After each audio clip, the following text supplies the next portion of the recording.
안녕하세요. LPG의 마음건강 마이너스 코치 김태선입니다. 마스크, 재택근무, 화상회의, 키오스크. 원래도 빠르게 변하는 시대에 살고 있었지만 최근엔 그 속도가 더 빨라진 것 같은데요. 세상이 아무리 빠르게 변해도 우린 여기 적응해야만 하죠. 인공지능, 빅데이터, 자율주행차 외에도 저금리, 고령사회 등 우리가 겪고 있는 변화는 한두 가지가 아닙니다. 여기에 개인적인 삶의 변화도 함께 진행되고요. 오늘은 그 중에서도 직장에서 생긴 변화로 적응하느라 고생하시는 분들을 위해 이야기를 해볼까 합니다. 입사 20년 차에 퇴직까지는 10년이 남은 차장님이 있습니다.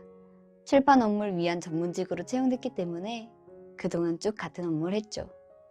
그런데 출판 업무를 아웃소싱으로 하기로 결정되면서 올해 처음으로 부서를 옮기게 됐어요.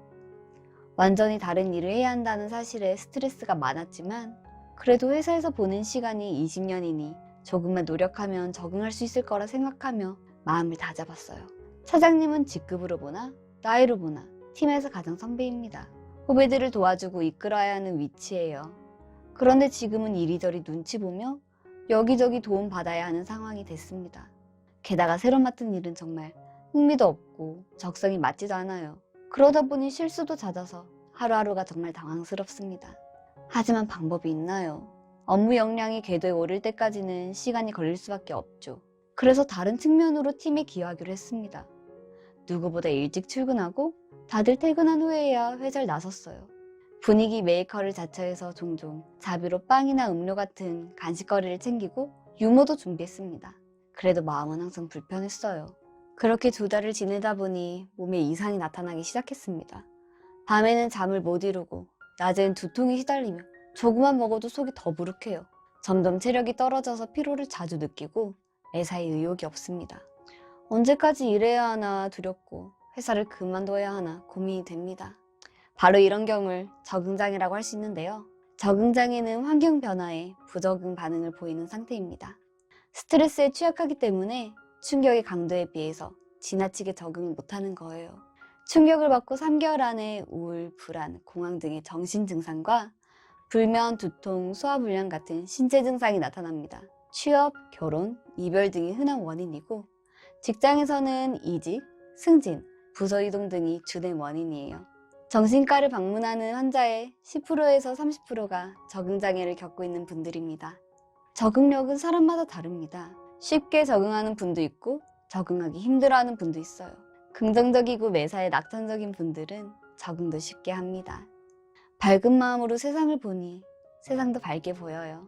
미래를 열어놓고 문제보다 해결에 집중하죠. 접근 동기, 즉 좋은 결과를 얻기 위해 노력하며 살아가고 실패를 통해 성공을 만듭니다. 반면에 부정적이고 매사에 비관적인 분들은 적응하는 걸 힘들어합니다. 어두운 마음으로 세상을 보니 세상도 어둡게 보여요. 과거에 매달리고 해결보다는 문제에 집착합니다. 나쁜 걸 피하려는 회피 동기로 살아가기 때문에 실패 위험이 있는 일은 아예 시도조차 하지 않아요. 과거 우리 사회는 기율과 억압을 강조했습니다. 하지 말라는 것들로 이루어진 부정사회였죠. 현재는 자율과 성과를 강조하며 할 수 있다는 자신감을 최상의 가치로 여기는 긍정사회입니다. 긍정사회에서 유일한 기율은 성공이에요. 성공을 위해서 내가 나의 경영자라는 긍정성이 강조됩니다. 하지만 긍정성이 과하면 탈진과 소진으로 이어져요. 그래서 적응력이 뛰어난 사람도 적응장애를 겪을 수 있습니다. 능력을 과신하고 과도한 책임감과 철저한 완벽주의에 빠지면 아무리 적응력이 뛰어난 사람이라도 적응하기 힘들어져요. 기율사회가 정신병과 범죄자를 낳는다면 성과사회는 신경쇠약과 낙오자를 양산합니다. 그렇다면 직장에서 생긴 변화에 적응하느라 힘든 분들을 위해 정신과 전문의 후 박사가 전하는 탁월한 처방은 뭘까요? 첫째, 판단을 멈추세요. 능력이 없는 것 같나요? 하지만 처음 해보는 일이잖아요. 업무가 달라지면 누구나 힘든 법입니다. 관계가 어려우신가요? 하지만 원래 사람 한 명만 바뀌어도 역학 구도는 달라지니까요. 새로 하게 된 일에 흥미가 없나요? 글쎄요. 처음에는 관심이 없었지만 하다 보니 재밌어지는 일들도 있죠. 힘들고 어렵고 의욕이 없을 때는 섣불리 잘못된 판단을 하기 쉽습니다. 그러니 잠시 판단을 밀어보세요. 둘째, 일단 석 달만 버텨보세요. 3의 법칙이라는 게 있습니다. 3주면 습관이 생기고 3달이면 습관이 굳어진다는 건데요. 처음에 3달 정도는 헤매는 건 정상이에요. 그 시기를 지나 습관이 굳어지면 모든 게 낯설었던 처음과는 분명히 달라져 있을 거예요. 90일에서 하루씩 줄여나가며 숫자를 세어보세요. 또 아시다시피 시간은 상대동입니다. 빨리 가기를 바라면 천천히 가고 천천히 가기를 바라면 빨리 가죠. 이 또한 지나가리라 생각하면서 묻고 또 묻고 하루하루 배워가는 데 집중해보세요. 교육 프로그램에도 등록하고 동호회도 가입하는 거예요. 셋째, 하지만 무리는 하지 마세요.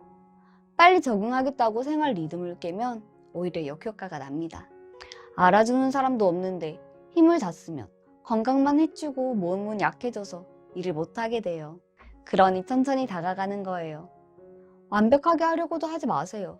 일만 더 맡게 될 테니까요. 처음부터 완벽한 건 불가능하고요. 그냥 70% 정도만 한다고 생각하자고요.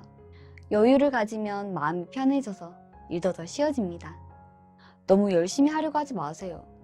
열심히보다는 제대로, 제대로보다는 올바로 해야 해요. 그러니 목표를 분명하게 세워야 합니다. 환경에 적응해야 살아남을 수 있는 건 언제 어디에 누구나 마찬가지입니다. 하지만 더 빨리, 더 높이, 더 멀리를 추구하는 성과주의의 경쟁사회에서는 기초적인 생존을 위한 적응보다 더 많은 변화에 빠르게 적응해야만 해요. 더 많이, 더 열심히, 더 완벽하게 해주기를 바라는 회사의 요구에 발맞추려 하면 자신을 더 채찍질하게 됩니다. 그런 면에서 적응장애는 성과주의가 낳은 현대인의 병이라고 할 수 있어요.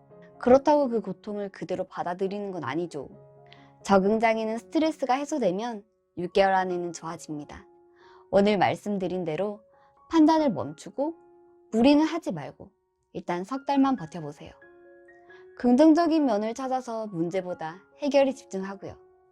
세상이 바뀌어도 여러분은 여전히 소중하니까요. 쫓기듯한 마음을 진정시키고 여유롭게 잘 헤쳐나가기를 응원합니다. 그럼 다음 영상에서 또 만나요.